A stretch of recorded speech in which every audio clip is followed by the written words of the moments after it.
I wasn't supposed to be in Colorado, not really. Not on that road, and definitely not that late in the season. But grief and failure have a funny way of redirecting your life like a busted GPS. My name's Trevor Lang, 32, freelance IT consultant. Or I was, before I lost 3 clients in 4 months, burned through savings, and finalized a bitter divorce in Denver family court with a judge who looked like he'd rather be anywhere else. I started driving on a Monday. No destination, no playlist. Just the hum of the road and a cold front moving in from the northwest. I passed familiar exits, ignored them, ate a gas station burrito in Craig around 2 p.m., then kept driving. Somewhere past Steamboat Springs, I turned off my phone and tossed it in the glove box. I told myself it was freedom. In truth, it was avoidance. By the time the snow started falling lightly around 9 p.m., I hadn't seen another car in 30 minutes. I was in that middle of nowhere stretch between Yampa Valley and Toponas, just highway, pine trees, and whatever my headlights could catch. I was about to turn around when I noticed the same car that had been trailing me earlier, a blue Chevy Suburban, old model, faded plates, not tailgating, just there, same distance, steady. That's when I saw it, a dim neon sign through the trees, Pine Creek Motel. Looked like something pulled out of a time capsule. 2 floors, a flickering vacancy sign, and a reception booth with 1 yellowed fluorescent bulb behind dirty glass. I almost drove past it. Then I remembered my phone was dead, my gas low, and my mind running on fumes. I pulled in. The parking lot had 4 spots. 2 were snowed over. 1 was empty. 1 had the blue SUV. Parked. Engine off. Windows fogged. I got out, crunching through the snow, and knocked on the glass at reception. An old man with sunken cheeks and foggy eyes slid the window open without saying a word. "Got a room?" He nodded. "Refunds. Cash only. 48. Room 207, last one upstairs, far end. Heater's loud." "No." I handed over my last 2 20s and a crumpled 10. He handed me a metal key with a cracked plastic tag. No ID, no name, no receipt. Just a grunt and a look that said, "Don't ask." Inside, the room smelled like wet carpet and something faintly metallic. The bed sagged. The TV didn't work. The bathroom had no lock. I tossed my bag on the floor, kept my shoes on, and sat on the edge of the bed, feeling the silence press against my chest. Then came the tapping. Slow, measured. 4 knocks on the wall behind the bed. Tap, tap, pause, tap. I froze, head cocked. It wasn't the heater. Too clean, too human. I stood up, opened the door, and looked out into the hallway. Empty. Dead quiet. I was about to chalk it up to my nerves when I noticed the door's latch bolt wasn't set, and I knew I'd locked it. After the divorce, I got funny about locks. I checked them twice, sometimes 3 times. Ritual, habit, safety. That latch had been flipped. Now it wasn't. My throat tightened. I closed the door and set the latch again, wedged the room's only chair under the knob, and sat back on the bed, every sense screaming. That's when the note slid under the door. No sound, just paper. I picked it up. "You should have kept driving." I sat there for what felt like a full minute, note in one hand, heart climbing into my throat. I stared at the door. Nothing moved under it. No shadows, no footsteps. Just the quiet hum of that busted heater and the faintest creak of settling wood. My phone was dead. The room phone, static, no dial tone. I jiggled the cord and got nothing. I looked out the peephole, still empty. But then I remembered the SUV. Where was it parked? I pulled the curtain back an inch. The lot was dark, light above the sign, flickering like it couldn't make up its mind. The SUV was no longer in the spot where I saw it. It was now behind the dumpster at the back of the building. Someone was inside, a shape in the front seat, still and watching. Then the power flickered. Just once. The lamp dimmed. Came back. The hallway outside went dark entirely. And then, the doorknob rattled. Once. Twice. Then a beep. Like a card reader. Another beep. I backed up toward the bathroom. No weapon in the room. Not even a hanger strong enough to do damage. My laptop bag lay on the floor by the nightstand, useless in a fight. The knob jiggled again, harder this time. Then silence. I didn't wait to see what came next. I grabbed my bag, crawled across the floor to the window and worked the latch open. It was sticky, but I got it. I climbed out, scraped my leg on the sill, and dropped into the snow below, landing hard. My knees screamed, but I kept moving. I didn't run for the lot. I ran behind the building, into the trees behind the motel. Branches whipped at my face. The wind picked up. Snow in my eyes. My breath puffed out in clouds. Then I found it, a maintenance shed. Small, wooden, almost invisible. I pulled the door open, ducked inside, and collapsed against the wall. I sat in the dark, listening. Footsteps crunched nearby.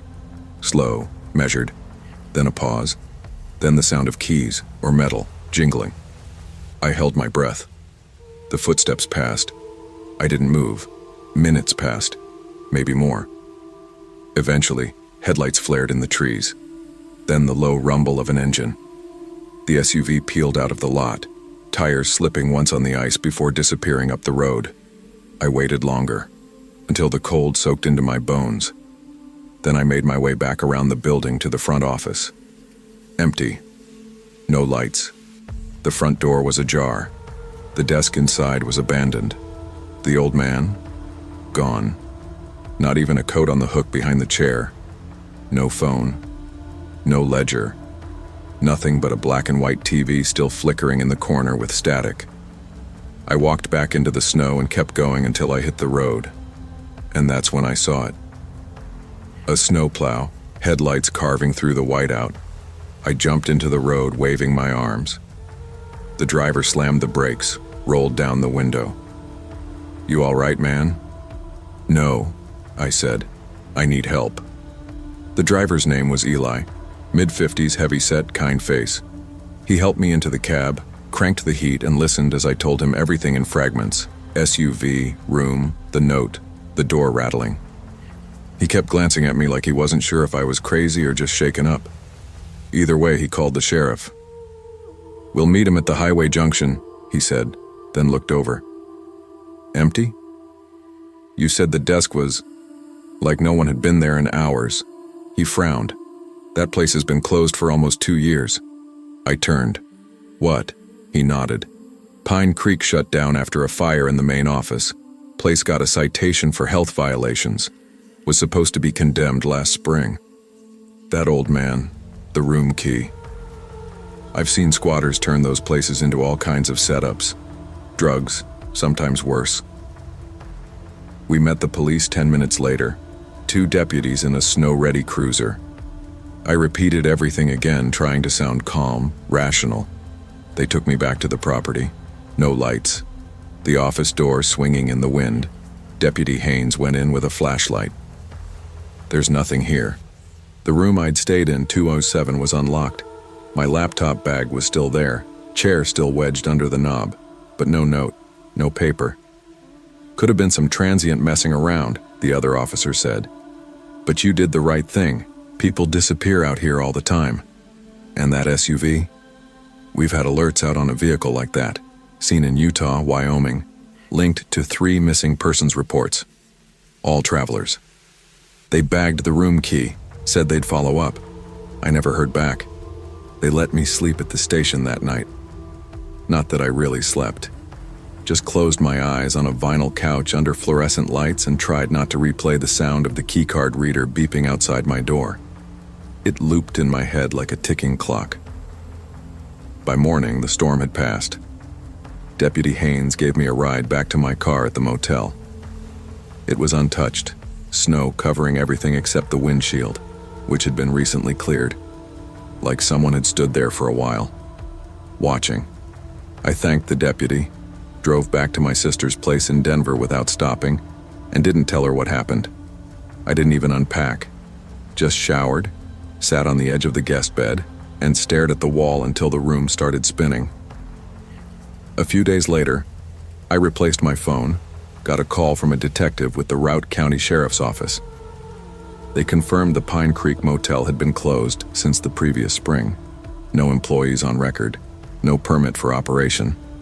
The power was supposed to be disconnected, but clearly someone had rerouted it. Even stranger, the SUV matched a bolo. Be on the lookout. Issued across 3 states. It had been captured on traffic cams in Durango, then Moab, Utah, and then somewhere near Laramie. Always on back roads, always following.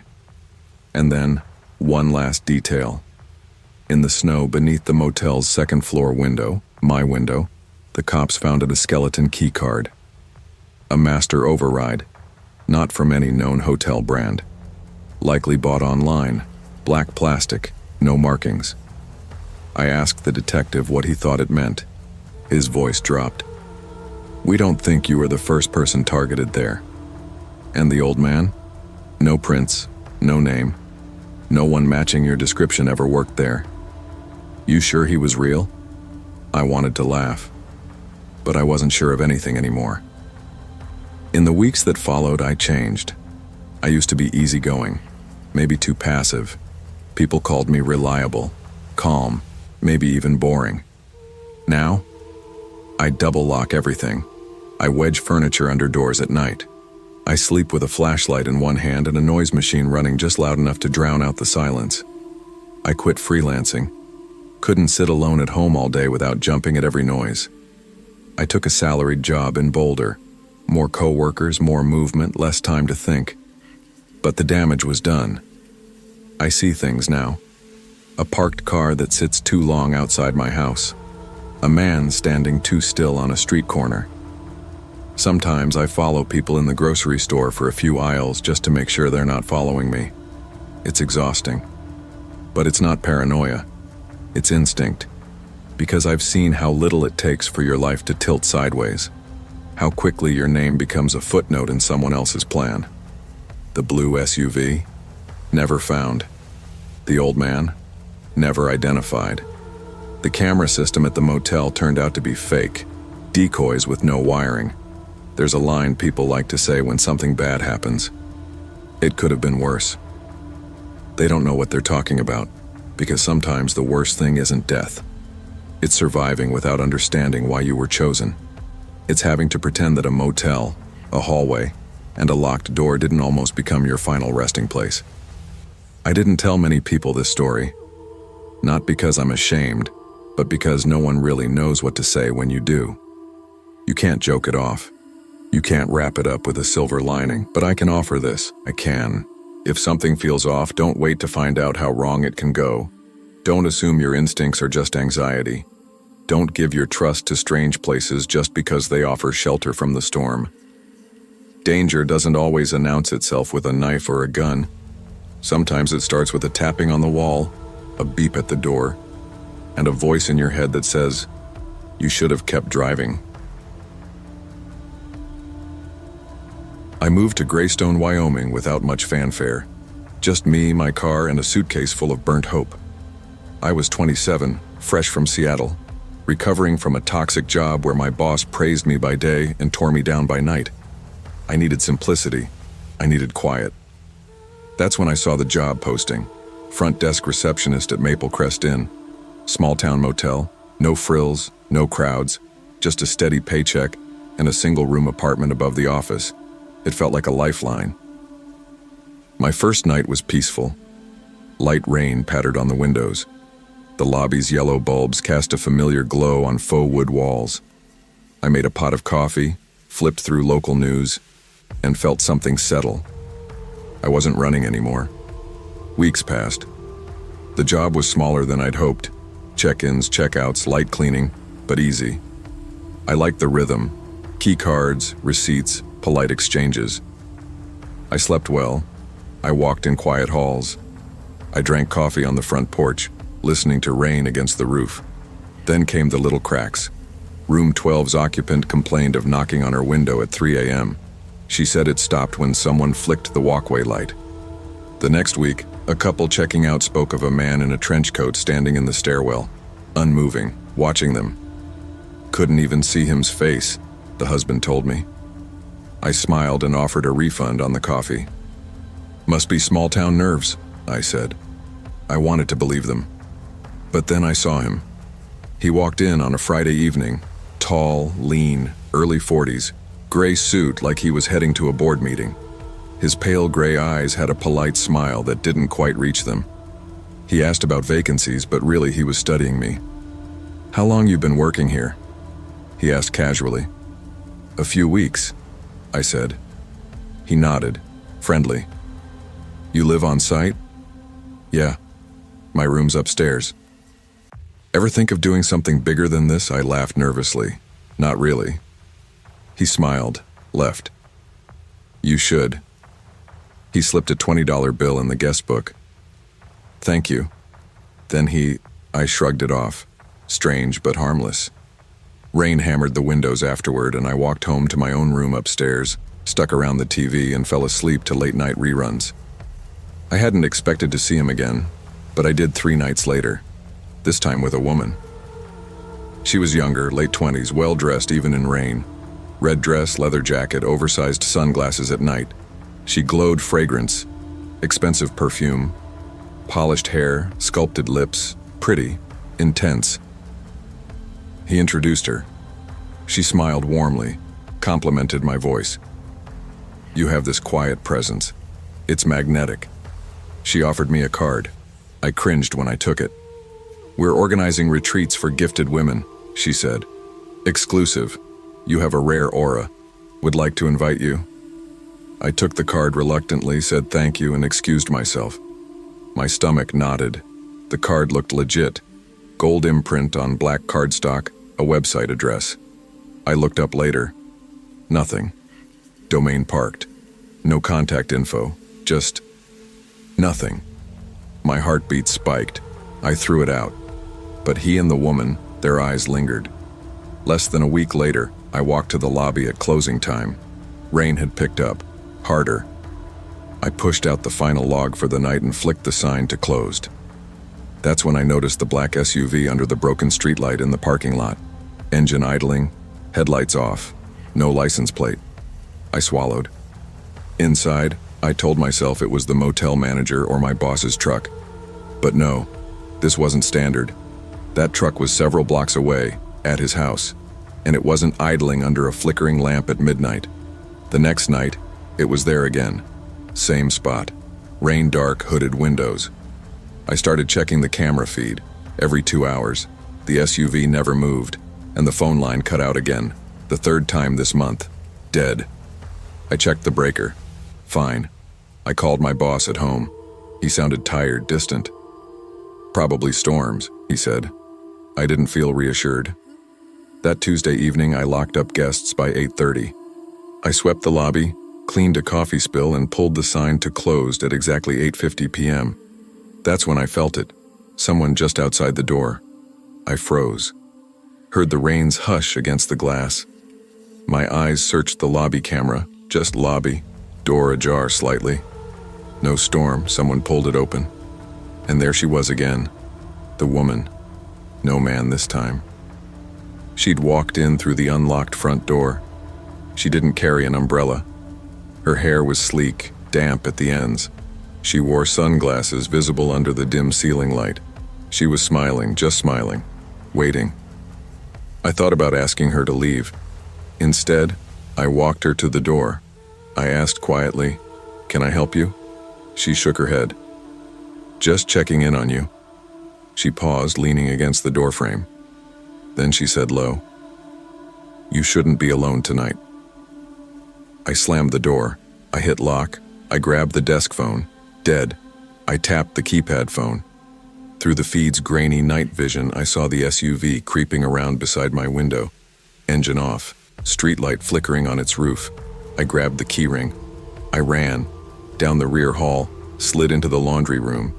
I locked the door. Turned on the washer light. The staff Wi-Fi was strongest here, for the laundry app. I pulled out my phone. 2 bars. I typed, trembling, "Help. SUV at motel. Please." I messaged my boss, who said he was 15 minutes away. 3 minutes later, headlights carved the lot. SUV screeched and shot off. Within 10 minutes, a sheriff's cruiser pulled in. Deputies jumped out, inspected room 14's file. Front desk file, name fake. Online ID copied. The card? Traced to old scam site used to attract claimants to disappearances. Scary stuff. Women who took the bait never showed up. They watched the security footage. They saw a man in gloves, a duffel bag, try entering my room via back exit door, then flee when car lights flashed. I sat in the wet grass under flashing red and blue. Rain dripped off my hair. I realized how close I got, and how lucky I was to run. They escorted me home, sat me down in my own kitchen. I wrote everything down. 1 week later, I quit. I moved to Salt Lake City. I take long drives on rainy nights just to remind myself that paranoia isn't crazy. It can save your life. But I'm different now. I tuck keys inside my clothes. I lock back doors twice. I don't smile at strangers too warmly. I trust instincts. When something feels off, even in a quiet place, you have every right to act on it. Trust your instincts. Boundaries aren't rude, they're necessary. Your safety isn't optional. My name's Lucas Marin. I'm 29, born and raised in Phoenix, Arizona, and until recently I had what I thought was a decent life. Steady job at a mid-sized tech startup, a live-in girlfriend named Ava, plans for a dog, maybe a house. Then within 2 months, it all fell apart. My company folded unexpectedly, laid off half the staff with a generic mass email. Ava stuck around for a little while, but it became obvious she wasn't in it for the long haul. She told me I'd changed. Maybe I had. And a week later, she was gone too. So I did what people do when they feel like they've lost everything. I loaded up my Honda Civic with the essentials: clothes, computer tower, some old framed photos, a pair of sneakers I couldn't part with, and a shoebox of what Ava didn't want to take back. My destination was Austin, Texas. A buddy of mine had a couch to spare and a possible job connection in his marketing firm. It wasn't glamorous, but it was a reset. By the time I hit Sierra Blanca, I'd been driving almost 13 hours straight. The desert had started to feel endless, wind-blown, dry, and anonymous. My body ached. My phone was on 3%, and the sky had darkened into a stretch of cloudless navy. I didn't even know where I was exactly. I hadn't planned to stop, but when I saw the rusted sign flickering Desert Lantern Lodge in faded red neon, I turned in without thinking. The parking lot was cracked, mostly empty except for a pickup with a missing tailgate and a dusty minivan. The office lights were yellowed and buzzed with old fluorescents.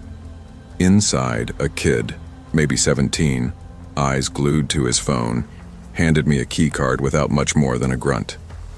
Room 6. Far end. No ID check. No receipt. Just that plastic key and a barely there nod toward the door. I didn't care. I just wanted to sleep. Room 6 smelled like bleach and mildew. The floor creaked with every step, and the bathroom mirror was cracked in the top corner.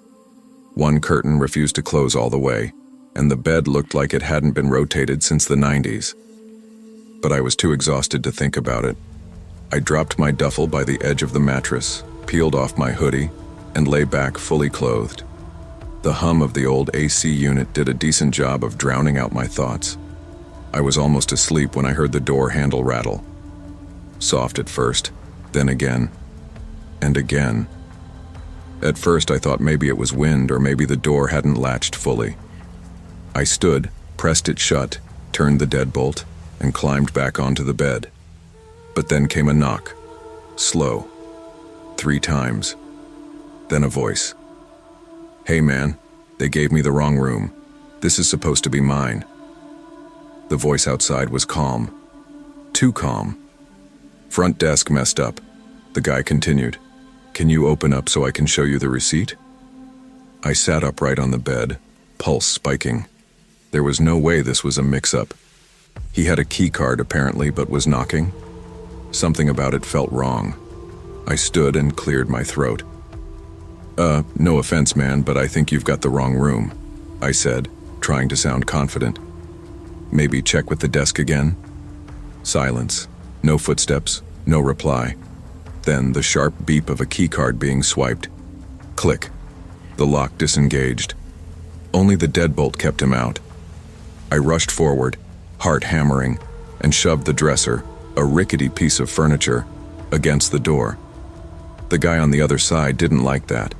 The door thudded once, twice, harder the third time. "Come on, man," he said, voice now colder, lower, than it needs to be. "You're making this way more complicated." I backed away from the door, eyes darting around the room. My phone was dead, battery long gone. Charger? In the car. No landline. No one to call. I looked at the window, then the bottle of water on the side table. I grabbed it, not because I thought it'd help, but because I needed something, anything. Then I saw it. Movement outside the curtain.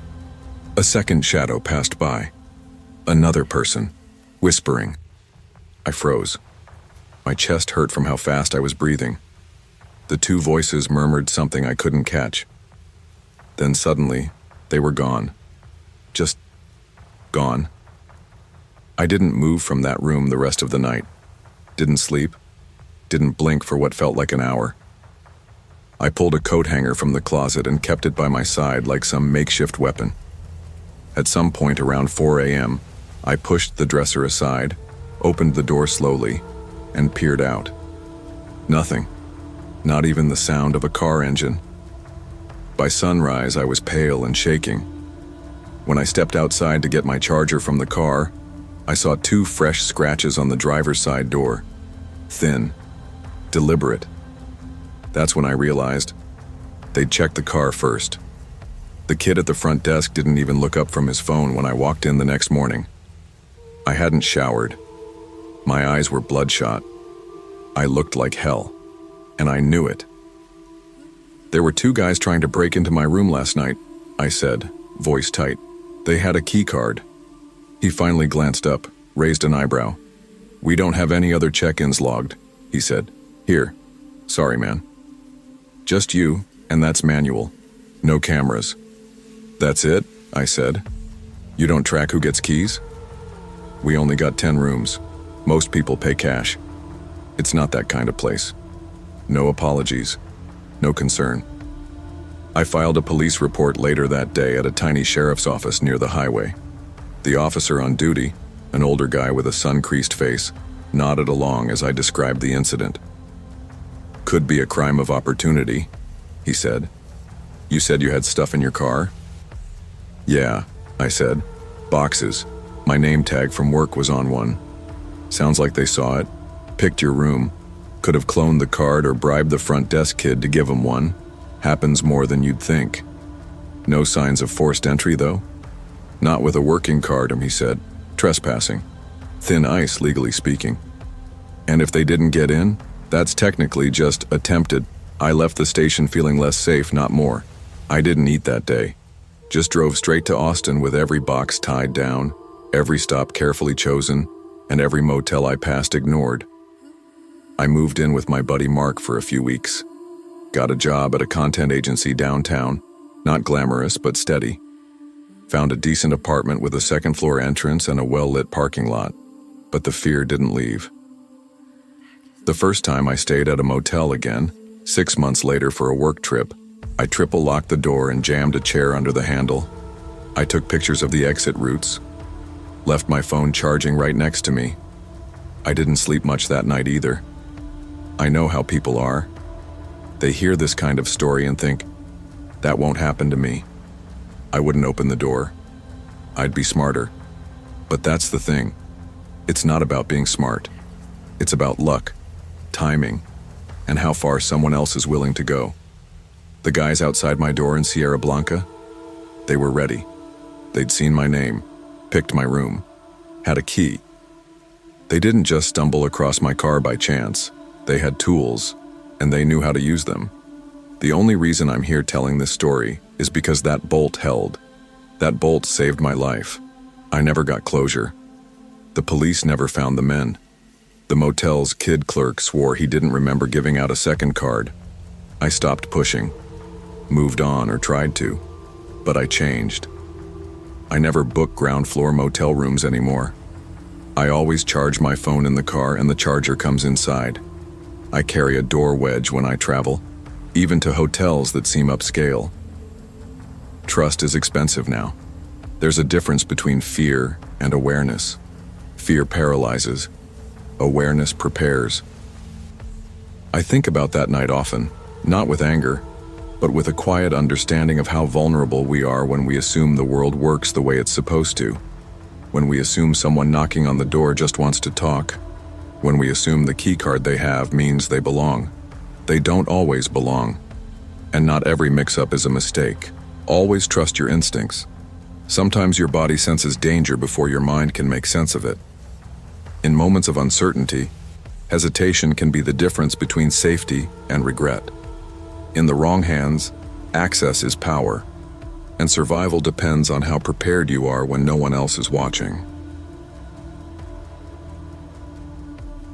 People think pharmaceutical sales is glamorous.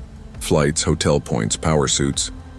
But the truth is it's mostly spreadsheets, cheap motels, and long days trying to convince overworked doctors to try a new cholesterol drug. I've been doing it for nearly 12 years. I'm good at it. I know how to read a room, how to charm without pushing, how to get through the gatekeepers and leave a brochure behind like it was their idea. I used to enjoy the road, the freedom, but something changes after you become a mom. I used to travel light, just a roller bag and a smile. Now I carry guilt with me, heavy as anything else. My name's Marla DeWitt. I'm 38, based out of Buffalo, and the mom of a sweet, curious 6-year-old named Jonah. My husband Evan holds down the fort while I crisscross state lines. He's patient in a way I'm still learning to be. Never complains, never guilt trips me. Even when I miss the little things, a music recital, parent-teacher night, Saturday pancakes. The trip to Langston was routine. Early fall, one of those weeks when the trees are still green, but the air carries that first hint of cold. My territory covered Ontario for the week. Smaller cities, rural clinics, a few regional hospitals. The kind of places where everyone knows each other's first name and nothing moves fast. I flew out Monday morning, connecting through Toronto. On the flight from Pearson to Langston, I sat next to a well-dressed man in his 40s. Introduced himself as Grant. He said he worked in medical devices. Orthopedics, I think. Tall, salt and pepper hair, clean nails, soft voice. Just enough polish to seem professional, not enough to feel rehearsed. We talked shop, nothing flirty.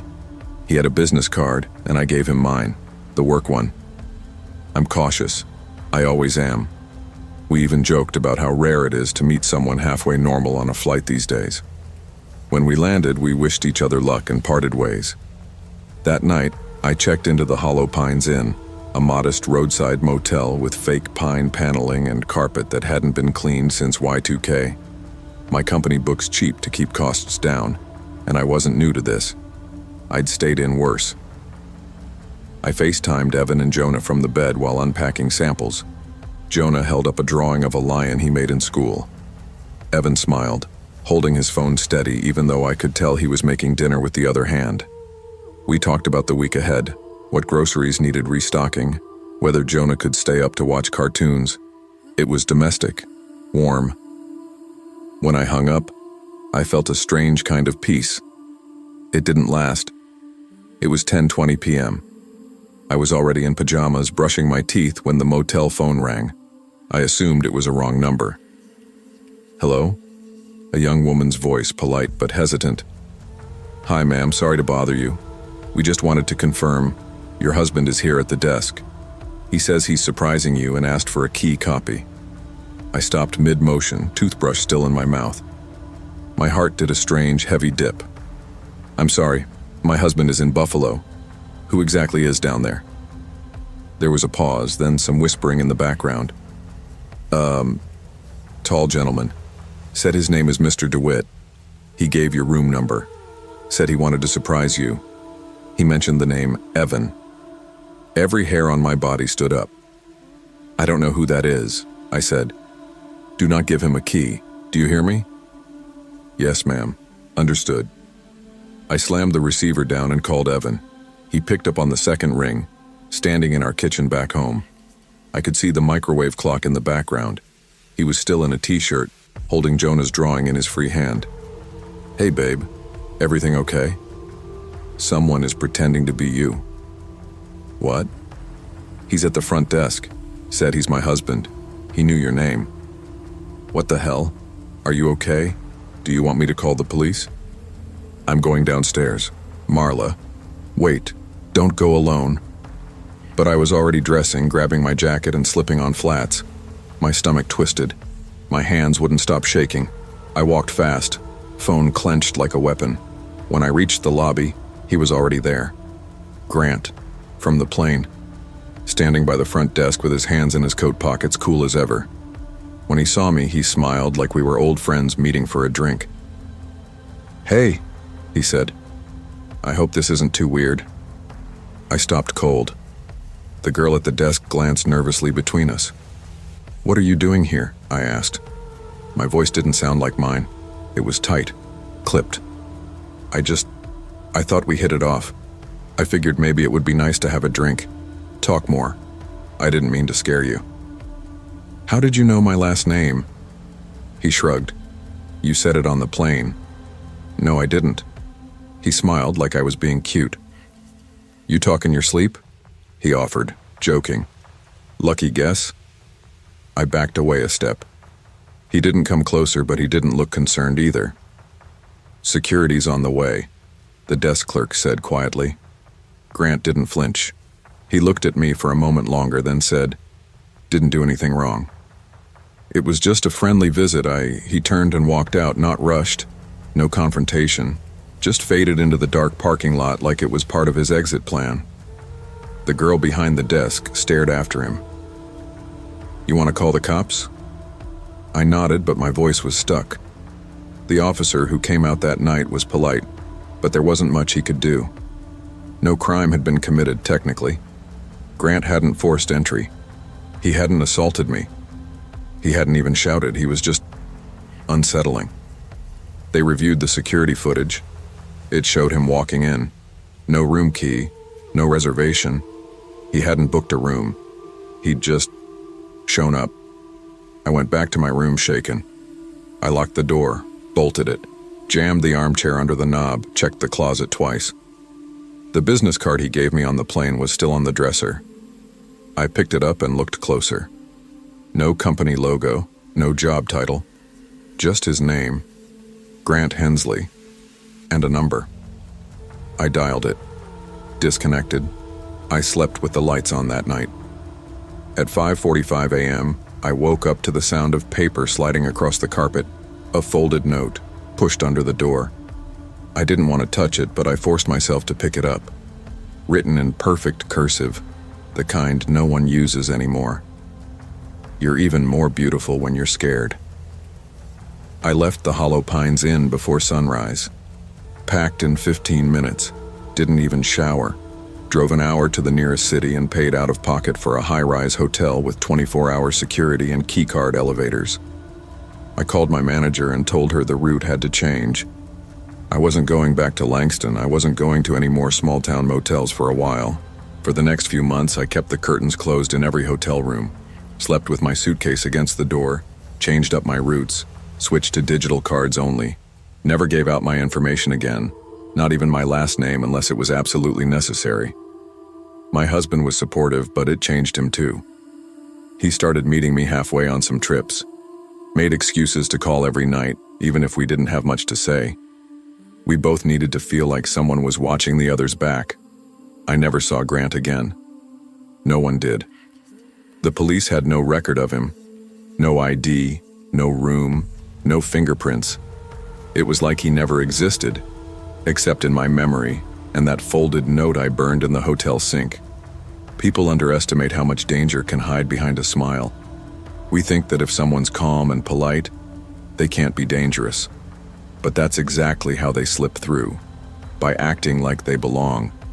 I still travel for work, still check in with the same suitcase, the same pitch, the same smile. But now I carry something else too, a knowledge I can't unlearn. Because it wasn't just a misunderstanding, it was a warning. Trust your instincts, even when they feel inconvenient. Danger doesn't always shout. Sometimes it whispers with a smile, speaks softly in hotel lobbies, and hands you a card with no job title. Be polite, but be aware, because not every knock at the door comes from someone who belongs on the other side. You don't plan to end up working the front desk at a highway motel in the middle of Nevada. No one dreams of that. It's something you fall into, like a slow collapse. I was 25, a college dropout, half grieving and half numb, working overnights at the Sunvale Motor Inn off Red River Boulevard, just outside Crescent Pass. The sign buzzed at odd hours. The desert wind whispered like it had secrets. And me, I just wanted the nights to pass quietly. After my dad died last spring, everything started slipping. I'd been in my third year at UNLV, double majoring in psychology, and something I don't even remember now. My mom moved out to live with her sister in Boise. I didn't blame her. Our old house was too quiet, too full of ghosts and bills. And I couldn't pay rent and tuition at the same time. So, I came here. I needed to be somewhere still. And still is exactly what Crescent Pass is. A place time forgets. The Sunvale Motor Inn sits at the edge of a two-lane road where headlights disappear fast and silence lasts for hours. It's got 16 rooms, a vending machine that eats quarters, and a lobby that smells faintly of lemon cleaner no matter how much I scrub the counter. My shift runs from 10:30 p.m. to 6:30 a.m. On paper, it sounds boring, but in reality, boring can turn on you quick. Most nights, I saw the same things. A couple of truckers pulling in for 4 hours of sleep, tourists who got lost and needed directions back to I-80, the occasional teenager trying to buy a room with a fake ID and a debit card that wouldn't swipe. Sometimes I wouldn't speak to anyone for 6 straight hours, and the TV would be stuck on static because the remote was missing batteries. I'd sit behind the desk, legs up, watching the cameras on a little black and white monitor, sipping stale coffee I'd brewed 3 hours earlier. But that Thursday night, it didn't feel like a usual shift. It was subtle, the kind of thing you can't explain, just a pressure in the air, like the desert itself was holding its breath. At around 2:15 a.m., I stepped out to dump the lobby trash. The dumpster sat behind the building, just past the vending machine alcove near room 3. I'd done that walk 100 times. Nothing ever happened back there. But this time, I saw someone standing behind the soda machine. Just standing. He wore a red hoodie, the hood pulled up tight. I could only see part of his face, pale, stubbled chin, eyes down. He didn't smoke, didn't move, just stared at the parking lot like he was watching for someone. Or something. "Hey," I called, trying not to sound tense. "You good out here?" No answer. He didn't flinch, just slowly turned and walked behind the building. No eye contact, no reaction.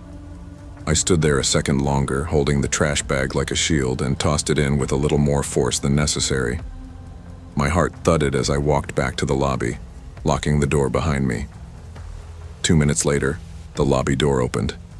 It was him. Same red hoodie, damp around the neck like he'd been sweating. He walked in like he belonged there, glancing around, hands in his pockets. "Car broke down," he muttered. "Maybe. My buddy's on his way. Just up the road. Need a flashlight or something. Or tape." I stood behind the counter, trying to keep my face neutral. "I can call roadside assistance if you want." "Nah," he said quickly. "Ain't necessary. Just need to peek under the hood. Left my phone in the truck. You mind if I borrow yours? Real quick?" I shook my head. "No phone back here, sorry." Lie. I could feel it buzzing in my back pocket. "But I can call someone for you." He paused. His eyes narrowed slightly like he was trying to decide how far to push this. Then, on the monitor to my left, I saw movement. Camera 2, angled toward the guest parking area, caught something. A second figure, crouched low near the passenger side of an old brown sedan. The shadows made it hard to see, but he was moving slow, deliberate, like he was waiting for a signal. I swallowed hard. "Who else is with you?" I asked, trying to sound casual. The guy blinked. "No one," he said, just like that, flat, like I was stupid for even asking. I turned, pretending to check something in the back room. My hand hovered near the silent panic button under the counter, a little metal nub installed after an attempted robbery 2 years ago. I pressed it. It didn't make a sound, didn't flash, but I hoped it worked. "I'll go grab a flashlight," I said. "Hang tight." He smiled, tight, humorless, and nodded. "Sure." I walked into the hallway and locked the door behind me. Then I stood there, barely breathing, watching the screen. The man in the hoodie exited calmly. Outside, he met the crouched figure near the car. They talked for half a second, then both sprinted into the darkness, beyond the edge of the parking lot and into the brush. Gone. I didn't move until the deputies arrived, 12 minutes later, and I didn't realize until after they left, until after I started rewinding the footage, that the second man, the one crouched by the car, he hadn't stayed there. He'd crept all the way around the building, to the back employee entrance, the one I sometimes forgot to lock. That night, I had locked it. Thank God. He was 2 steps away from getting inside, and I had never even heard him. The next morning, I left my shift with adrenaline still crawling under my skin. I didn't sleep. I didn't eat. I just sat in my rusted-out Corolla outside the sheriff's office, half waiting for something more to happen. But it didn't. When I gave my statement, Deputy Morales was polite, patient, but detached, like he'd heard stories like mine a dozen times before. Maybe he had. This wasn't Vegas. We didn't have high-rise hotels or downtown nightlife. Crescent Pass was an in-between place, the kind of town where trouble didn't always announce itself. It wandered in and out under the cover of quiet. "They didn't get inside," Morales said, reading from his notes. "That's the good part." Yeah, sure, good part. But they tried, and they got close, too close. The footage showed it all. The man in the red hoodie distracting me while the other crept around the back. I'd watched it 10 times. That second guy had a tool in his hand. Maybe a Slim Jim, maybe a pry bar. It was small, but he held it like he'd used it before. That's what stuck with me. These weren't just drifters looking for a place to crash. They had a routine, a plan. "Any chance they knew someone here?" I asked Morales. "Had a grudge? Maybe targeting the motel?" He shook his head, being pros. "Doesn't look personal, just opportunity. Could be pros or junkies playing it." I left with nothing but that phrase echoing in my head. Opportunity. It made me sick to think I could have been it. The next few shifts were uneventful. That was worse somehow. Every time the door creaked or the cameras flickered, my muscles tensed like I was preparing to duck or swing. I started bringing a crowbar with me, sliding it beneath the front desk just in case. I checked the locks twice, sometimes 3 times. I kept the back hallway light on even though it buzzed and gave off heat like a toaster. I stopped stepping out to take out the trash. Let it pile up. There was one moment, 3 nights later, when a woman and her kid came in during a rainstorm. Their car had broken down a few miles out. The kid was crying. She was soaked to the knees, and I almost didn't unlock the door. I stood there behind the glass, watching her bang on it with her palm, and it took me a second too long to convince myself this wasn't another trick. That hesitation hurt. She gave me this look when I finally let them in. Not angry, not scared, just disappointed, like she'd expected better. I gave her towels and tea from the supply cabinet.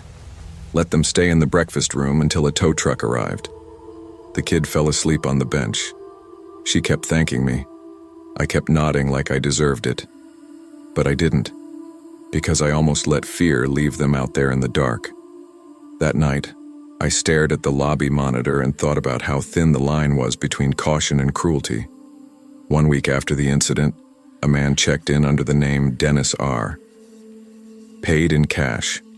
Normal enough, but something about his smile, too wide and too fast, scraped against something raw in me. I tried to shake it.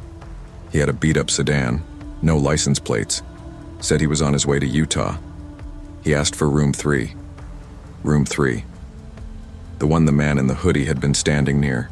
That twisted a knot in my chest. I told him room 3 was out of order. Plumbing. Gave him room 8 instead. That night I didn't take my eyes off the monitor. Hours passed. He never left his room. No noise. No lights. Around 3 a.m. I saw movement. Not from him, but near the dumpster. Someone crouched low again. Just a shape this time. Gone before I could see clearly. I stepped back from the monitor and realized I'd started sweating. I didn't call the police. I didn't press the panic button. I just sat there, crowbar in hand, watching the screen like a soldier manning a lonely outpost. In the morning, room 8 was empty. Sheets untouched. Keycard on the dresser. He hadn't slept there. I quit the motel 2 weeks later. It wasn't dramatic. I handed my keys to Anita, the morning manager, told her I appreciated the opportunity, and walked out. She didn't ask why. I think she knew. She'd seen the way I jumped when the ice machine rattled, or how I flinched when guests leaned over the counter too fast. I packed that half-filled suitcase from under my bed and drove out of Crescent Pass with no destination, just a need to breathe in a place where danger didn't feel like a fog creeping around the edges of your night. I found a job later at a car rental desk outside Reno. Day shifts only. It took months before I stopped waking up from dreams of soft footsteps and broken locks. Even longer before I could stay in a motel without wedging a chair under the doorknob or sleeping with my keys in my hand. The worst part wasn't what happened. It was how close it came, how quiet it was, how danger didn't crash in with sirens or gunshots. It whispered, waited, tested the knob to see if you'd made a mistake. What I learned working those graveyard shifts is simple. Evil isn't loud. It's patient. It doesn't break down the door. Not at first. It knocks politely, tells you it needs help. It leans on your good nature and waits for you to forget the lock. It's not always a monster. Sometimes it smiles. I used to think I had a pretty good sense of people, that I'd know when something felt wrong. Now I trust the lock, and I trust my gut, more than I trust a smile. Not every threat announces itself. Sometimes it waits quietly, watching. The smallest acts, locking a door, listening to instinct, can be the difference between safety and tragedy. Trust your gut. You don't owe politeness to strangers who make your skin crawl, because survival isn't always about strength. Sometimes it's about attention. Long weekends used to mean something different. They used to mean pancakes on Saturday mornings, beach towels that smelled like sunscreen, and my parents actually smiling at each other instead of arguing about things I wasn't supposed to hear. But this time felt off before it even began. It started with the drive. Ocean Pines was only 3 hours from our place in northern Maryland, but it took us 5 because Mom and Dad couldn't agree on the GPS. We didn't even have the music on most of the time, just the sound of tires and tension. Dad had found a great deal on a motel called Seabrook Bay Inn. He said it looked old-fashioned but clean, and Mom just rolled her eyes when he said it. When we pulled up Friday evening, it looked exactly like the pictures. Pastel pink shutters, white lattice trim, and flower boxes with half-dead geraniums. It was tucked right between a small marina and a quiet stretch of sand dunes. The parking lot smelled like warm pavement and salt air. I actually liked it. It felt quieter than the city, calmer, even if my parents weren't. Our room was on the second floor, room 214, nothing special. 2 queen beds, loud air conditioning, seashell wallpaper, and the same beach painting I've seen in every rental place on the East Coast. My bed faced the window, which had a little view of the parking lot. That first night I stayed up later than I should have, watching cars pull in and out, trying to guess which families were happy and which ones were just pretending. Saturday morning I went down early for breakfast. Mom and Dad were still asleep, probably tired from all the fake smiling they did at dinner the night before. The breakfast room had those tiny cereal boxes and watery orange juice, and I sat alone near the window. That's when I saw him.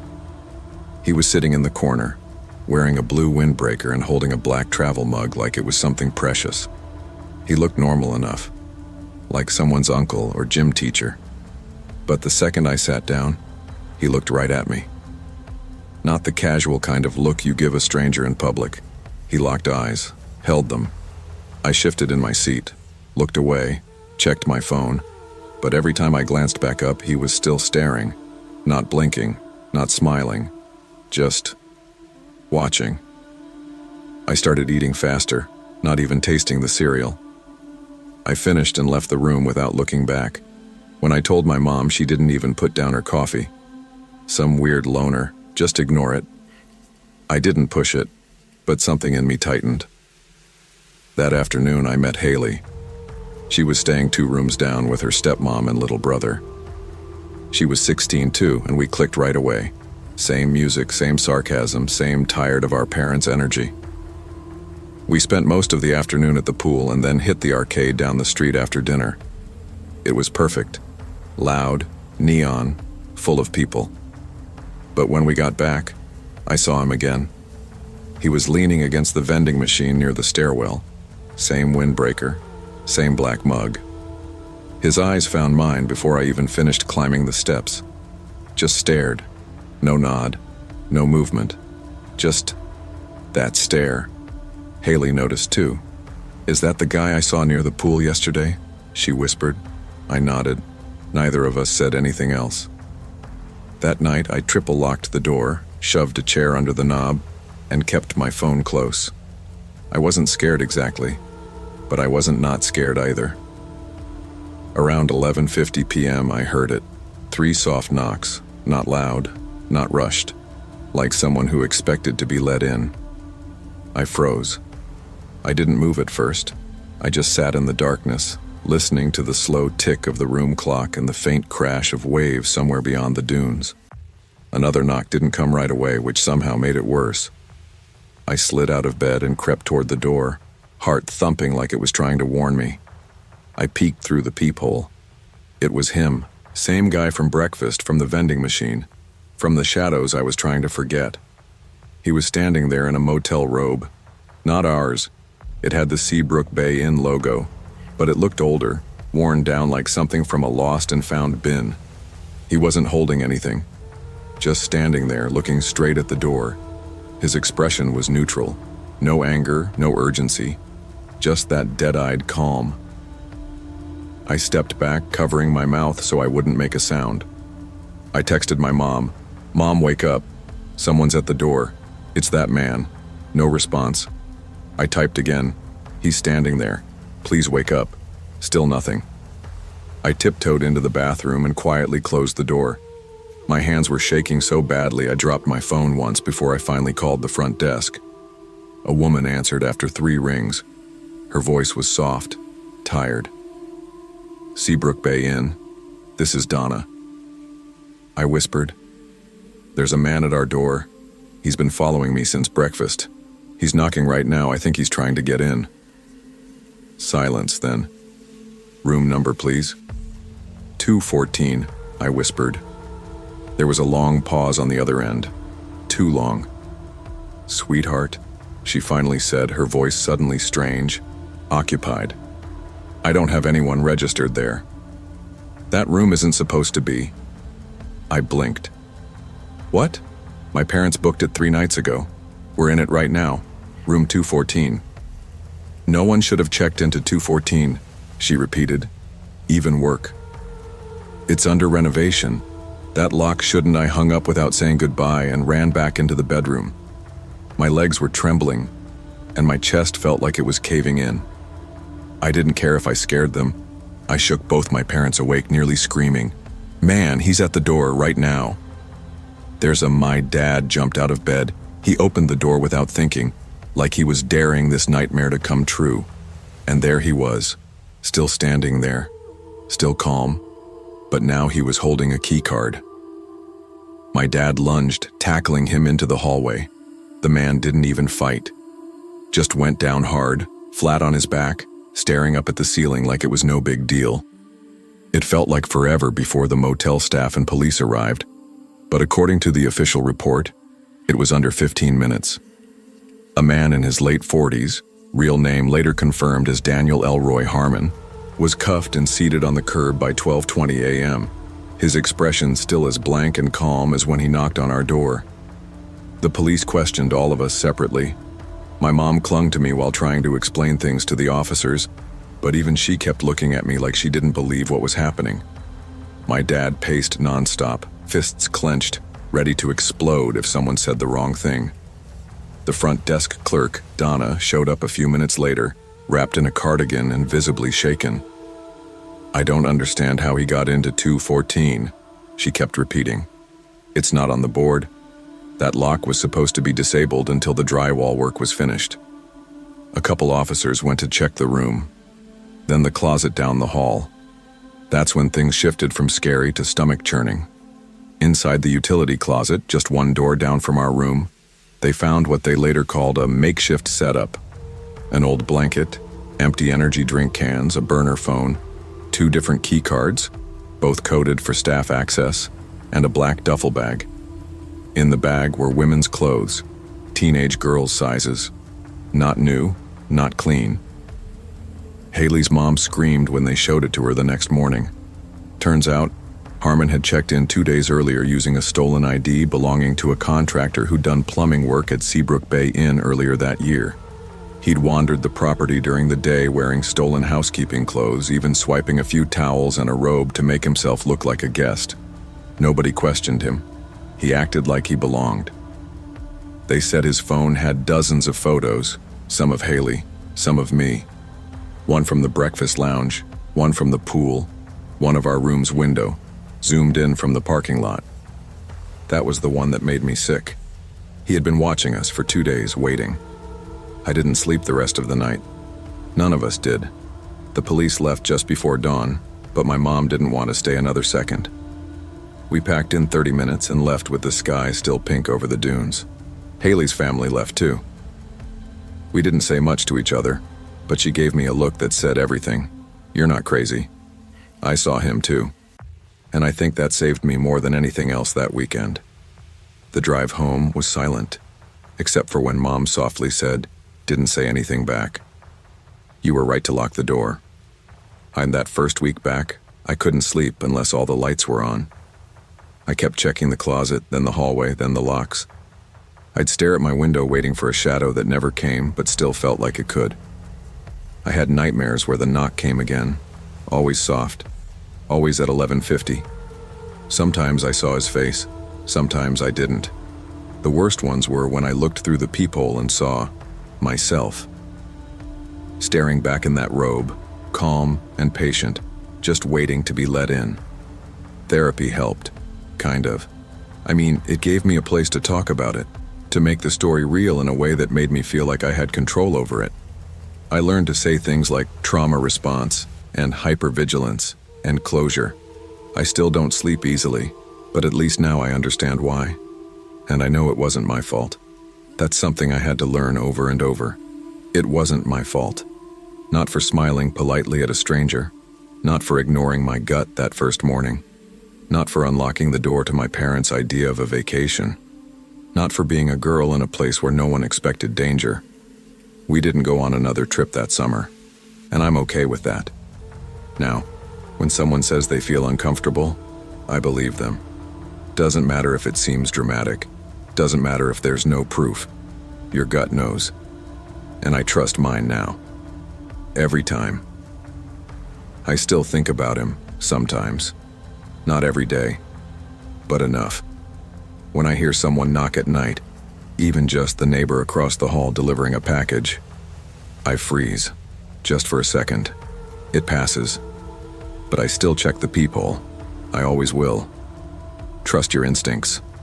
Speak up, even when others dismiss your fears. In a world where people are taught to be polite, it's okay to be loud about your discomfort. It could save your life. It wasn't the kind of breakup that ends with screaming. It was the quiet kind, the kind where the silences between you become longer than the conversations. 5 years gone in 5 sentences over lukewarm coffee. He said we'd outgrown each other. I said maybe he was right. That was 3 weeks ago. Since then, I'd been surviving mostly on boxed wine and writing deadlines I couldn't bring myself to meet. So when I booked the solo road trip, it wasn't about running away. It was about trying to remember who I was before him. I needed time, space, a couple of old novels, a notebook, a playlist full of sad songs, and Oregon's empty back roads. I picked the Riverbend View Motel because it looked charming in a lonely way. Just 6 rooms wedged between forested hills outside Milton. It had no front desk, no concierge, just a website, a credit card field, and an automated message that said, "Your key will be taped to the front door." It sounded peaceful. I arrived just after 6 in the evening, the trees dripping from an afternoon drizzle. The place was even smaller than I expected.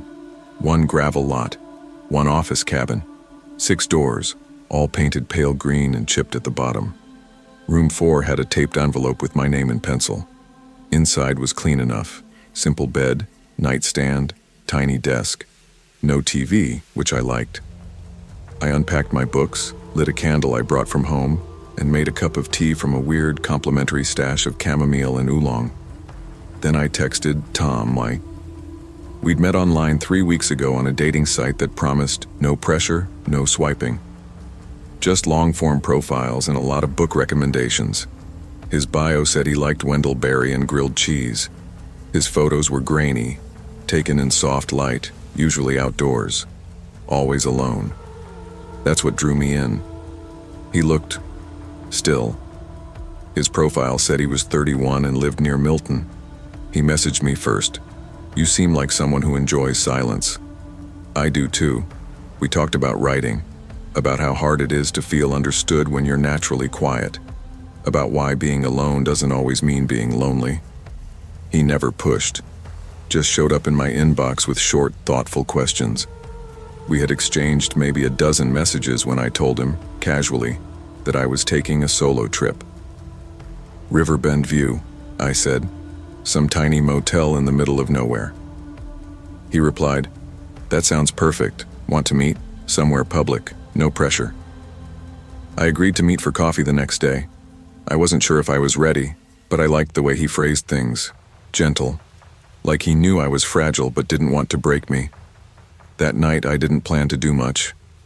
Just rest. Maybe write a little. Maybe finally finish that Joan Didion collection I kept carrying around but never cracked open. But that's not how the night went. Because around 9:30, I started hearing footsteps outside my window. At first, I told myself it was just the wind moving pine cones. Then I heard it again. Slow, measured, like someone walking, stopping, then walking again. When I looked through the blinds, I saw only 2 cars, mine, and a white SUV that hadn't been there when I checked in. I hadn't seen anyone else arrive. I was used to being alone. That wasn't the issue. I've spent birthdays by myself, worked from coffee shops with headphones in, even gone entire weekends without speaking a full sentence aloud. But that night at Riverbend View, something felt different. It wasn't the kind of alone I'd chosen. It was the kind that settled into your bones like cold air. The footsteps returned at 10:08, then 10:27. Each time I'd look, and each time there was no one in view.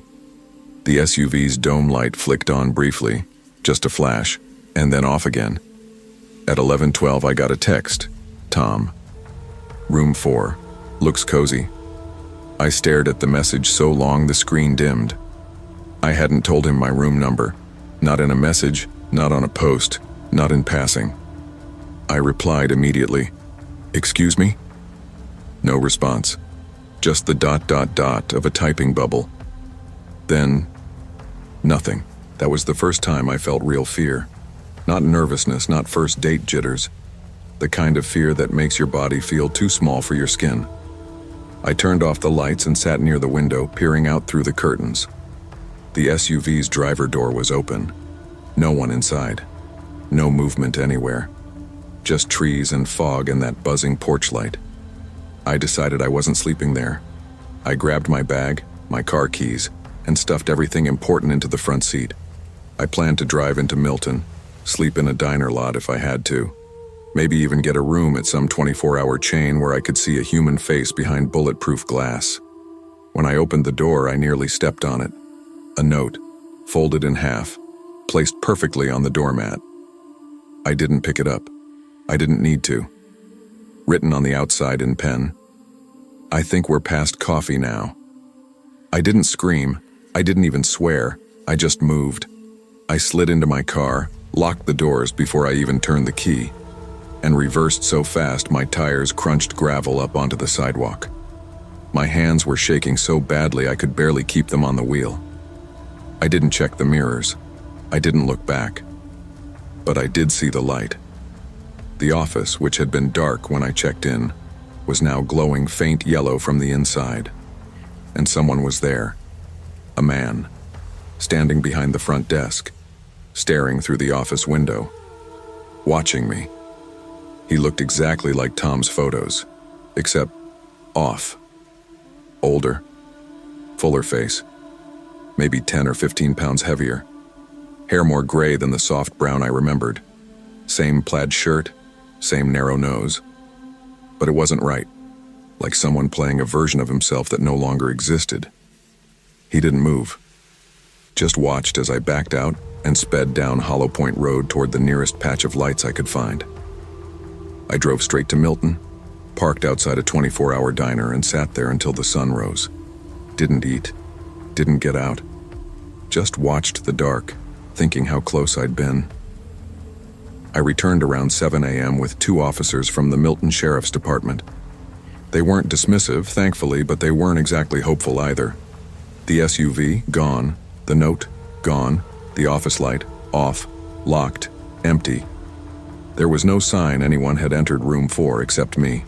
They searched the area, took my statement, and promised to follow up. They asked me to send screenshots of our messages, which I did. But here's the thing. When I opened the app again, Tom's profile was gone. Just vanished. No username. No thread. Nothing in my inbox except a blank conversation that now read, "User has deactivated or been removed." When I called the motel's listed number, it rang 5 times and went to a full voicemail. The website still worked, still had the same smiling photo of pine trees, still promised peace and privacy. The only new thing?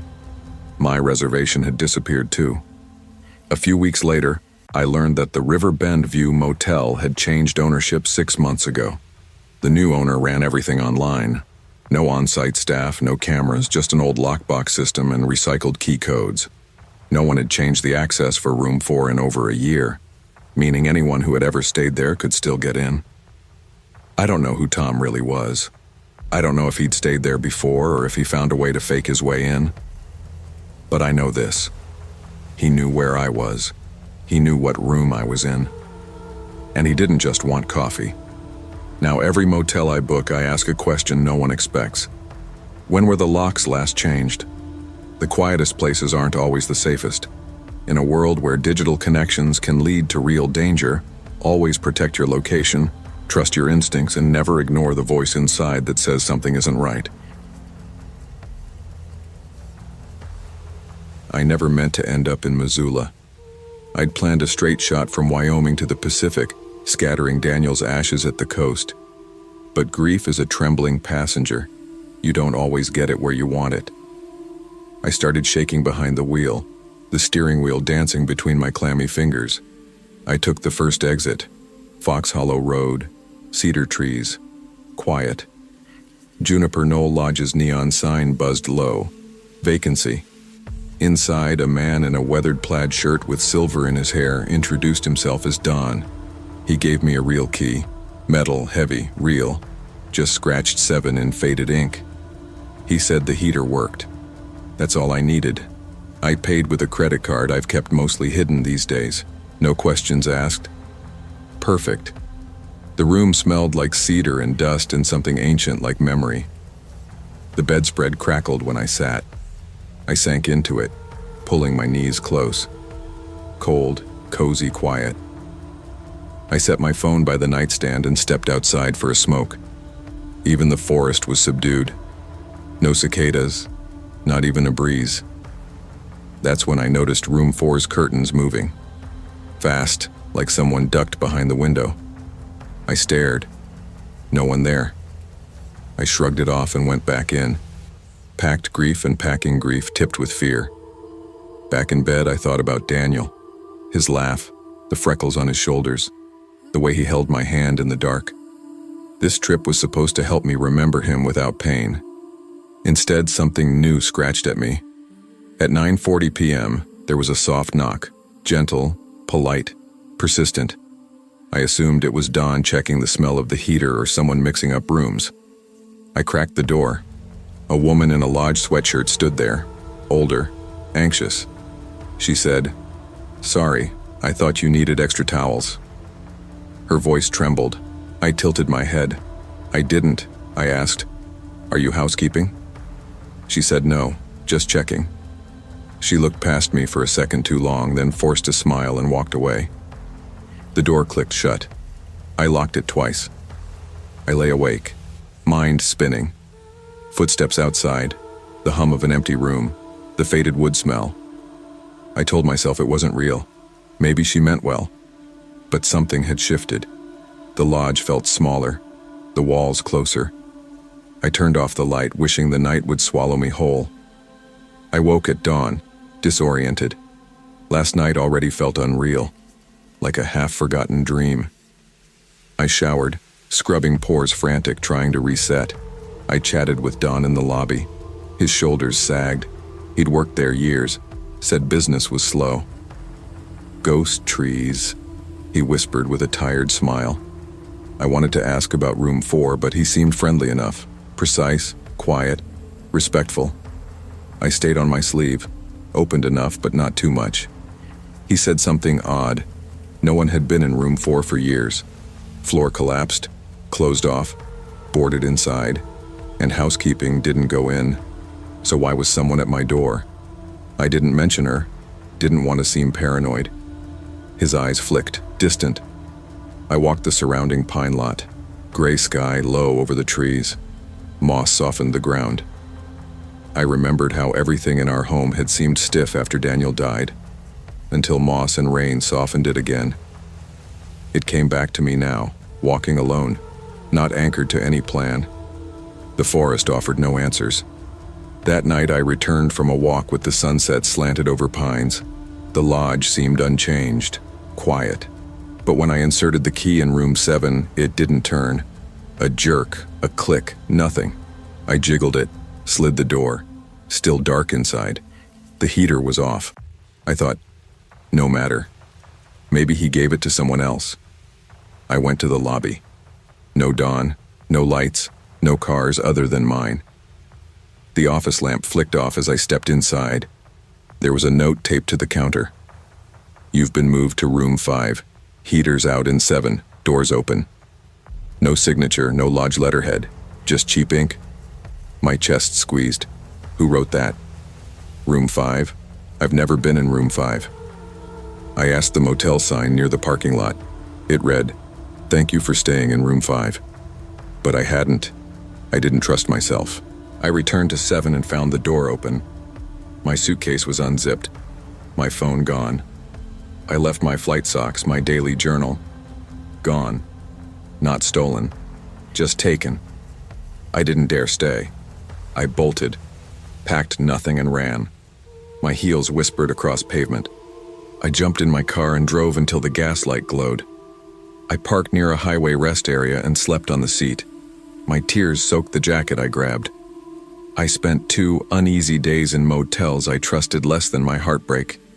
At a cafe in Missoula, I ordered coffee thick with cream, hand steady over a burner phone. I called Juniper Knoll. Don answered. That voice, calm, flat, empty. He said he never left a note, never moved me, never saw me leave. I'd never lied. I asked about room 4. He paused, something like relief flickered. We closed room 4 10 years ago after the floor failed. It's boarded up inside. So who ducked behind the curtains? The woman at my door? I stilled. His voice held just enough understanding to cut me open. One's supposed to be in there. No, there were no records. No housekeeping logs, no cameras. Everything analog, key rings, carbon receipt ledger. Whoever wrote the note broke in. Whoever opened my door didn't rely on the system.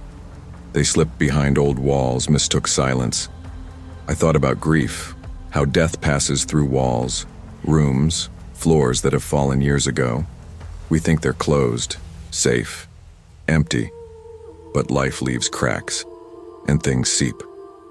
I didn't report it to the police. Missing phone, no prints, no forced entry. A renderer's note is hard to pin to any soul. But I swore to myself, never alone again in places that whisper secrets. Weeks after leaving Missoula, I touch keys the wrong way. I ask about locks. I walk with a new alertness. I learned what grief teaches. You're fragile, yes, but you're also capable. You survive cracks. You notice floors can fall, but you step around them. You patch your own floors when you have to.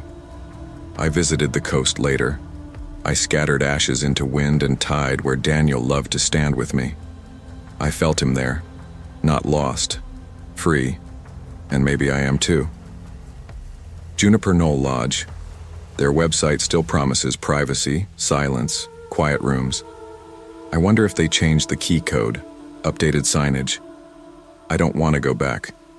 But every once in a while, I picture the wood board, cracked floorboards in room 4, and imagine someone buried in dust behind the curtains. I've changed the way I travel. My next motel, I'll ask, when did you change the locks? Are all rooms boarded? No more assumptions. I snap more photos of halls, doors, even travel light, keep fresh batteries. Because motel silence can be borrowed. You can empty rooms and call them vacant, but someone might still be living in the dark.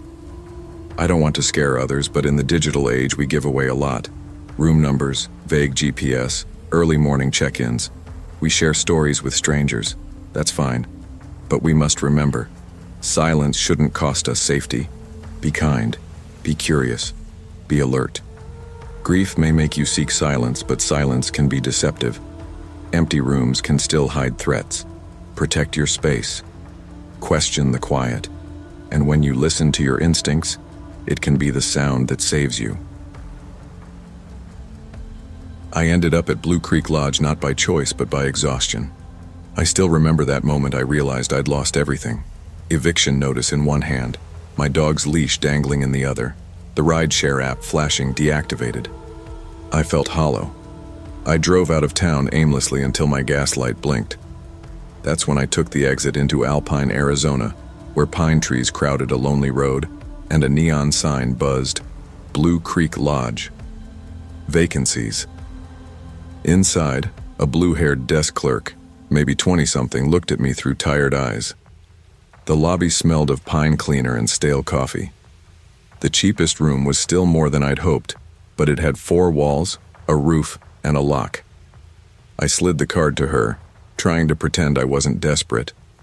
My palms shook enough she must have noticed, but she didn't ask questions, just handed me the key to room 12. My dog would have liked the linoleum floor and the super bright overhead light, enough space to lie down. I unpacked a few essentials, phone charger, toothbrush, some clothes, and felt lighter than I had in weeks. Some place to land, even if just for a night. But with money running out, I spent the afternoon calculating possibilities. Drive further north, hitchhike, try to find my old roommate's couch. It didn't matter. I was stuck. That night, the clerk poked her head into my room before she left. "You okay?" she asked softly. "Yeah," I lied, leaning back on the bed. But when she left, I closed my eyes and the ceiling swam. A month of screaming landlords, vanishing clients, lost custody. But the bottom line was this: I'm still alive. That's something. Day 2 started with me scrounging quarters for the laundromat. I walked past a beige truck with a wooden trailer parked by the pine lot, thought someone was unloading, but didn't offer help. My phone dinged with the same paper ride waiting. Nothing. That afternoon, the desk clerk, I learned her name was Sarah, approached again. "I can have my uncle help out," she said. "Times. He's old school. He likes helping guys doing hard." I scoffed, but I nodded. I was hungry and tired, and even a free night sounded good. At 6:30 p.m., a tall man in his 60s appeared at my door. His boots tapped the tile outside before he knocked. I opened it, expecting Sarah. He introduced himself quietly. "Miles Carter?" That was me. He shuffled inside and sat on the edge of the bed. Cowboy boots left traces on the sheets. He smelled of leather and Old Spice. "Your room's paid for. 3 nights," he said, pulling a wad of bills from inside his coat. "Some cash too, no strings unless you want them." His tone was smooth, generous. But my spine stiffened. This was more than charity. Something in his eyes flickered, calculation or regret or hunger. I declined gently. "Thank you, but I'll manage." His smile faded. He stood and nodded. "Just know," he said, "not everyone turns down comfort when it's offered." He left, goodbyed, and vanished off screen, leaving crumpled bills that felt heavy in my hand and a warning in my gut. Later that night, 2:14 a.m., I bolted upright as my room phone rang. Slow, drawn-out rings. When I answered, all I heard was breathing. I let it go, but moments later there was a knock. Soft, then heavier, then silence. The phone rang again. Then at 2:18 someone tried the handle. Sleep and fear collided. My heart hammered louder than the knocks. I unplugged the phone. I triple-locked the deadbolt, used the chair under the knob, and sat awake, eyes glued to the door. I thought, "Don't go out there." At dawn, I told Sarah. "Oh," she said, shrugging. "Probably another guest who mixed up doors." But there were just 3 rooms occupied, mine and 2 others on the opposite side. I looked out through the curtains and saw no cars, no help, no explanation. Packing was surreal. I tucked the extra cash into my pocket, stuffed toiletries in a bag. As I zipped up the duffel, I noticed the back window screen was gone, stolen or removed. The bed had been shifted just a few inches out of place. My bag, which I'd double-locked, was unzipped, clues of someone rifling through it. Inside my shoe, resting perfectly folded, a note. Most men say no first. They don't always stick to it. I didn't hesitate. I left the cash on the dresser and bolted. I tore onto the highway and drove without stopping, eyes red, hands tight. 6 hours later, I pulled into a truck stop just as the fuel light blinked. I slept in the pit stop bathroom stall, the fluorescent lights glowing above me, closer to security than I'd felt in days. Weeks later, I finally climbed into a reliable motel with an online booking and digital key code. I looked up Blue Creek Lodge. At first, it had a clean rating, but a deeper look revealed 2 vanished Google reviews from men saying almost the same thing. A friendly staff, an old-school uncle offering nights paid, then weird stuff happening. The reviews had disappeared. What remained was one from Clay. Room was paid for. Got what I needed. Nothing more. I don't know Clay. I don't want to know him. I still sleep with one eye open. When I check in anywhere, I ask, "When did you last change key codes? Any free stays offered?" They think I'm paranoid. Maybe I am now, but the moral is simple. Comfort offered unexpectedly can come with hidden costs. Stay alert, and hard-earned kindness is valuable. But no amount of money should cost your peace or privacy. Trust your instincts. Not every stranger has pure motives, and every act of generosity may hide something darker.